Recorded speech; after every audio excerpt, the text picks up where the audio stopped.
Welcome to Beyond Flow. My name is Tammy and this is Maria.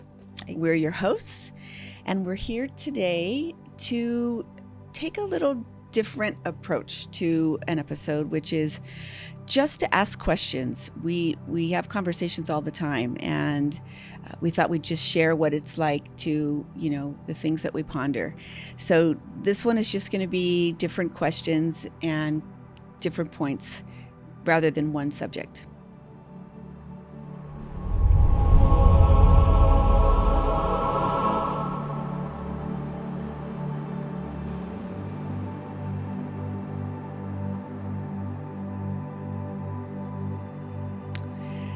Okay, so today, I think this is going to be probably a shorter, I think anyway, because, we tried some questions that aren't so lengthy, but meaningful. Yeah, so let's see. Okay, first one. What is the difference between religion and spirituality for you?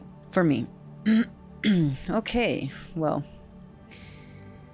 I think religion, it's something that it's experienced in a more, I guess, organized way. Religion is something that maybe you go more on the outside to connect with. Okay. And spirituality, I think it's more of a personal experience. It's something that you do more, that you connect more within. That is not so much something that it's being told what to do or how to do it. Right. Because then these are the consequences. Nothing wrong with religion. Right. I think what happens sometimes with religion is that it can create, not always, but it can create separation. And I think spirituality is something that, it's supposed to be more unity, and universal, a universal experience. Then religion be more. Sometimes for me, be a little bit more. It separates more, and that's where we're probably feeling. If you think about it, what's happening in the world is that I feel that my religion is better than yours, or your religion is the right one and yours is not. Correct. Right? Correct. So it's almost like religion can be more, sometimes separate us more than not. Mm-hmm. And I think spirituality is something that you experience, that it's more a personal experience. Yeah. Do you think that a person can have a spiritual experience within religion or religious context? Can they have a spiritual experience? Yeah, absolutely. Right. I think it's possible, but that goes more towards the personal. It's personal. So that's why it's personal. Like I grew up. I mean, I didn't really. It wasn't like my mom took me to church, or I was always attracted to rituals. I love going to the church by myself. Probably I like more going to church by myself, and I enjoy cathedrals. Being in there, having your own experience, lighting a candle, a conversation with God on your own terms, right? So that can be something, that can be an example of having a spiritual experience in a religious context, way, right? Yeah. But I also feel that the world, as we are more into the era of Aquarius, I think we are probably needing less religion and connecting more with our soul, spiritual, spiritual practice, where we don't go so much into, if I don't do this, then this is the consequence of, right. So I think the difference for me is that it's just, spirituality is something that you experience more. It's individual experience. And maybe religion is a little bit more something that you follow, something that is outside of you. Yeah. Do you feel that a person... No pressure here. Good.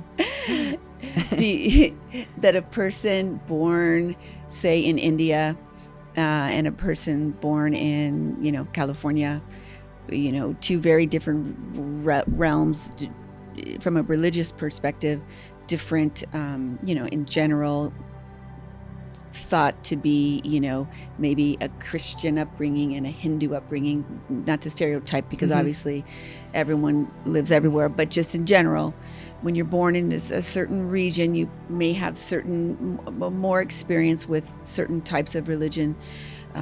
Do you feel, I mean, I know you don't feel this way, but I feel like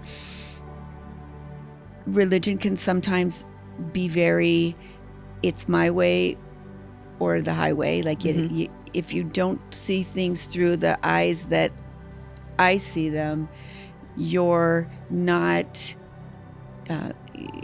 going to find God, so to speak, and like I feel like that is one of the reasons that flow life exists in a lot of ways, is because we do represent different images, figures, rituals, ideas that might be sort of associated with different religions, but under the roof of spirituality.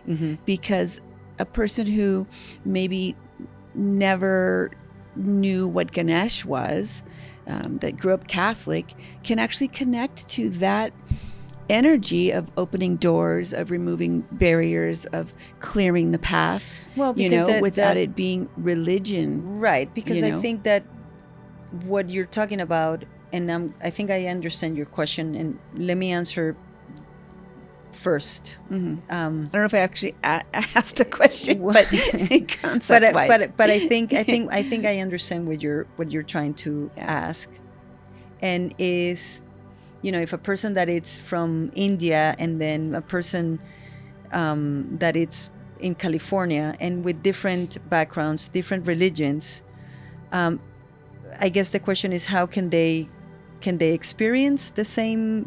I mean, or are they leading to the same place? Isn't the separation thing, I guess, is sort of the how religion separates us, but aren't we all looking to attain the same thing? Well, yes, but I also feel that every soul comes here to experience something different. Maybe a soul that chooses to be born in India, it's meant to go through connecting with, and I mean, India, there's so many different backgrounds and there's so many different spiritual paths. But let's say, with Hinduism, or I think that our souls, we choose before we come here the environment that's best for us, right? That it's like when you're driving and you're recalculating, like we're all in this highway that is going to lead to the same destination. And that's, for me, God.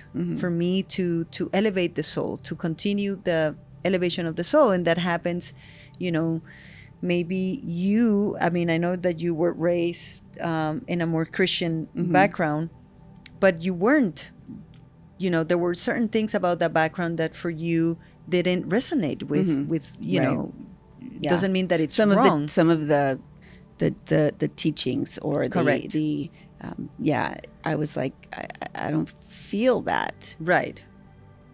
So, and I didn't really have, for me it was more spiritual. For me it was more not so much I'm gonna go to church, and I didn't go to a Catholic church. I went to a German school. It was very much like your choice. If you want to stay in this class, I opted to get out of the class every time because I wanted religion class because I wanted to go play volleyball. But that wasn't, I just didn't connect with what the back then it was, I guess, the priest, the father, that what he was teaching. I just couldn't connect with it, and I was like 11 years old, and I'm like, this is not godly to me. So I guess my answer to the question is that religion can every soul chooses what they need to experience, Right. and also we have free will, where we can also connect to different spiritual practices. Exactly. And one thing I wanted to Yeah. say before we go into a different question is that the deities like Ganesh, and I know a lot of people, when they come to the store, they go, well, but what, I don't pray to statues, Right.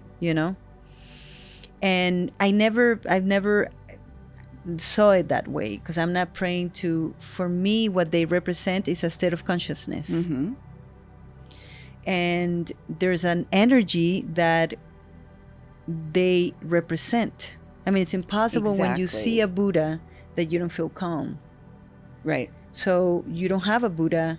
I mean, I connect to the energy of the Buddha. What Siddhartha came here to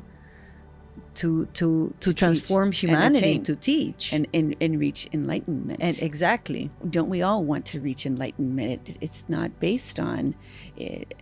If you're Jewish, Christian, It's Buddhist. attaining enlightenment, and I think that's where the energy comes together for spirituality, is that if we take the basic core teachings of different religions, they would all be leading to that same love thy neighbor, live from the a place of love. But we use those religions as tools against each other. We've seen in wars, even, it's like, in the name of God, what is that? Like, how do you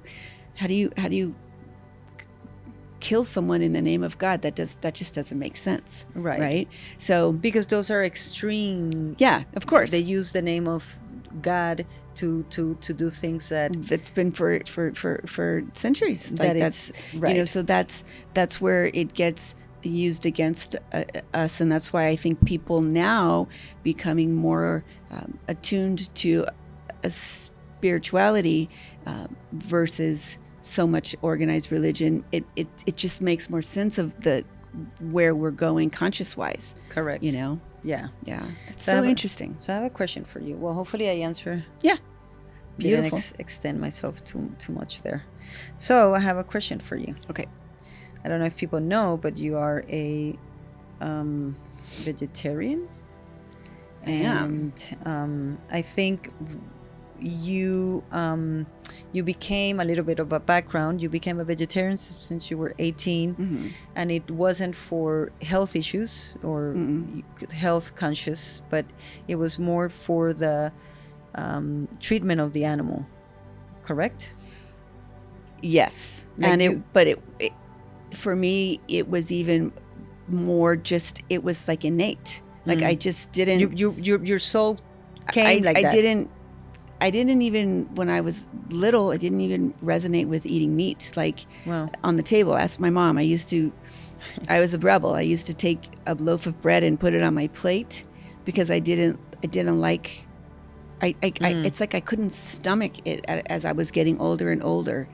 And that wasn't taught to me. That wasn't, I mean, as a matter of fact, it was like, you're going to be sick. You're not going to be healthy. You're, all these terrible things are going to happen. You're not going to get the right nutrition, all this, that thought process, especially back then. And it was just a natural, like, no, I don't like it. And I don't feel comfortable, Okay. So, yeah. So that's a good little background about Tammy. She doesn't eat animals. Okay, so my question to you is, how do you feel about the animal kingdom from a spiritual place? I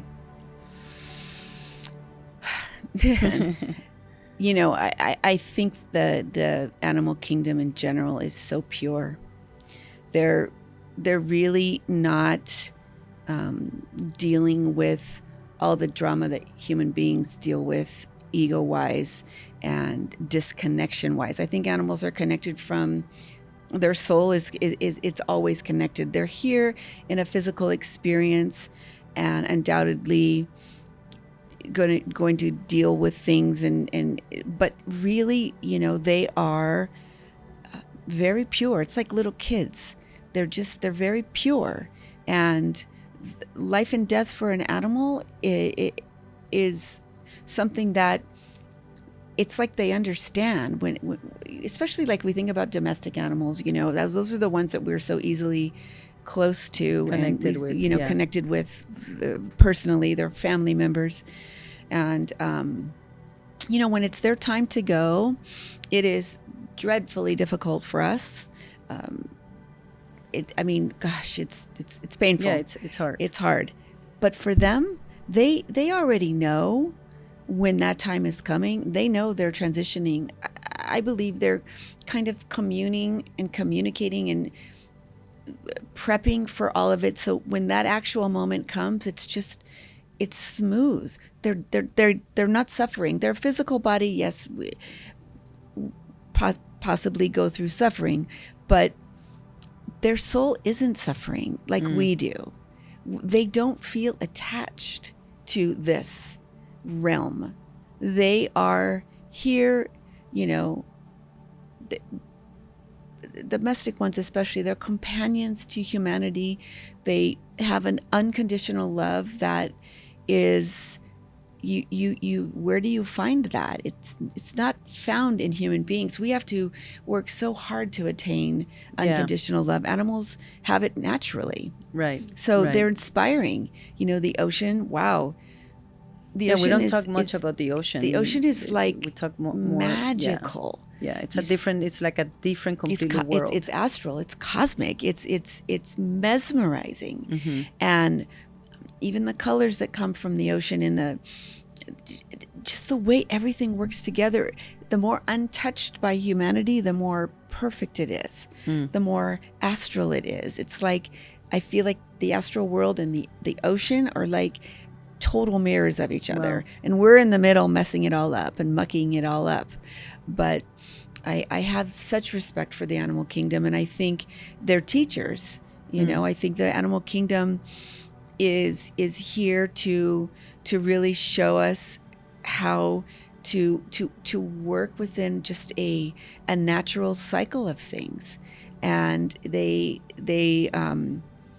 inspiring. And yeah, I mean, I really have been a vegetarian. I think all my life. I just, you know, when you're young, you go through that process and that awareness, but it was something I never thought twice about. Wow. Once I had that chance to make that, you know, decision myself as an adult. And yeah, it's just part of who I am. Amazing. So amazing. Yeah. That was fun. Okay. Okay. So this is a concept that is talked about a lot, especially in the spiritual world. And this is a question you're gonna. I think it's interesting. What you think. Okay. And whatever we can discuss. But okay. What do you think is meant by the term the new earth? Okay. Yeah, I've heard a lot, and I think the more now, like, people they feel more comfortable talking about it, so you hear it. For me, the new earth, the concept that I have of it is not that it's a new planet outside of planet Earth. Right. I don't think it's something that it's outside of us. I think the new earth is a new way of our consciousness. It's not something that it's the new earth is the way that how we go here and then here. So the new earth is, like I said, it's not something that is outside of us. It's not I don't think that they refer to it, the new earth is a new planet. I think it's a new way of where human beings can operate from love. Yeah. Because, I totally agree. Because if you don't operate from love, then that means that you are operating then from fear or ego. And I don't think that has worked for the human race. Yeah. So yeah, like I think too, it's an elevation of consciousness, right? That we strive to attain. And I think every human being is at a different place in their evolution, right?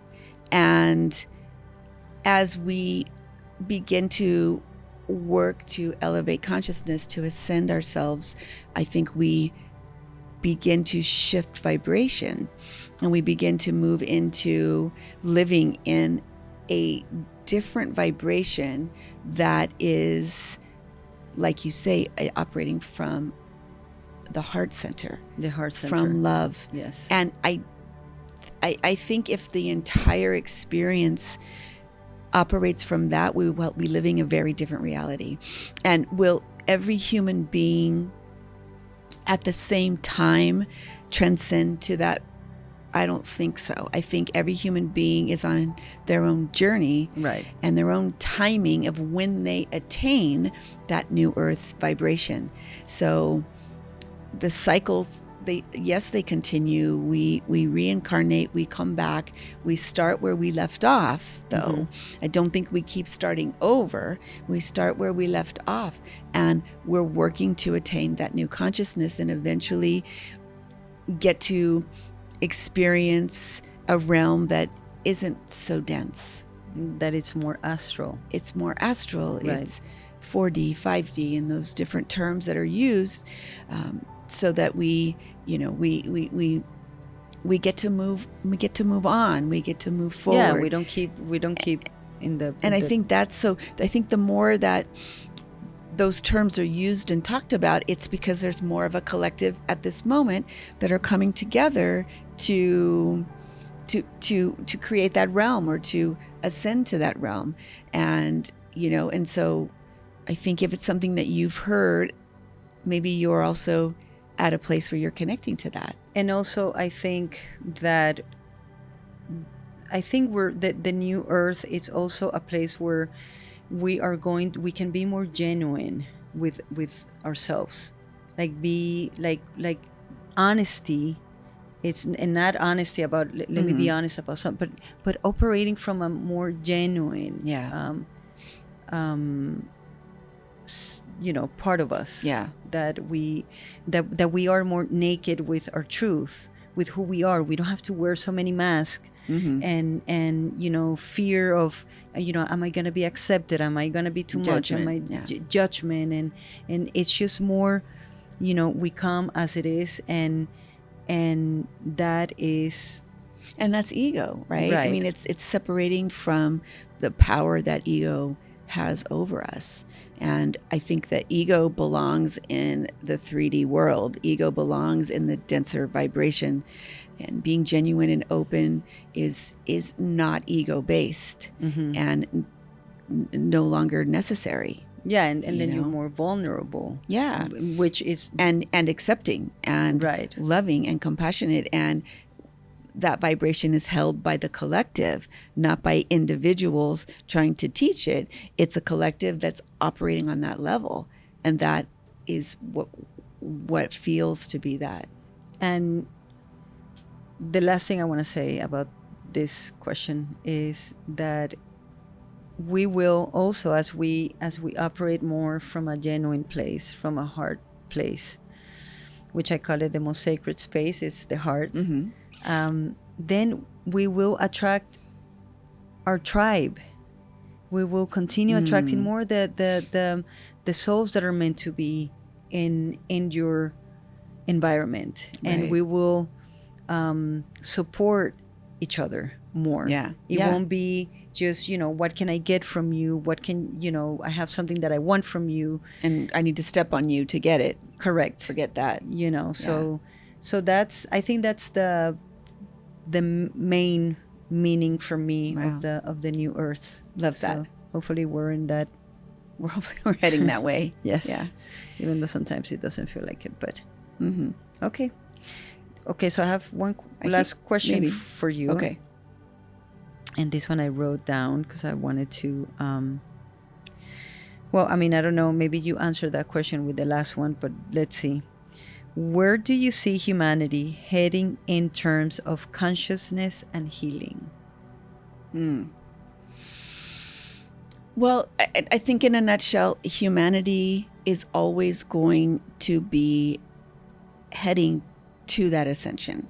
We're here to grow. We're here to learn and reach the highest level that we can each lifetime. So I think humanity is always on that path. We might take detours and, we're going to learn lessons there. You're going to hit rock bottom and pick up and bounce back, and everyone's at a different place too, and everyone plays a different role too. Sometimes we think the villain is the bad guy and the one that's just wrong and everything is terrible, and sometimes the villain is actually there serving a purpose, to show contrast, to shine light on something that maybe isn't so aligned. But we have to have those, it's like we have to be grateful for the being exposed to what's not working, so we can, collectively work toward. So I think we're always on an ascension, on the evolution. We're always stepping up, little by little. That's our only reason we're here. We're not here for any other reason but to grow that way. So I cheer on humanity. I think yeah, we've got this. We can do this. Yes. It's like I always say, I have faith in God and hope in humanity. You have to have that. Otherwise, you're gonna live a life that it's way too dense. Yeah. And that's not going to serve the big picture. No. So I agree. Okay, well, so that was fun. That was very nice. We'll probably do it again. More questions and answers. And we wanted to also just remind you, again, like how grateful we are for the comments that have come and the positive feedback. And we want to invite you to subscribe to the channel, to share the posts, share the channel, like anything that you like. It all helps. It really helps the process of this growing, and we're so grateful to all of you for that. So thank you so much. Thank you.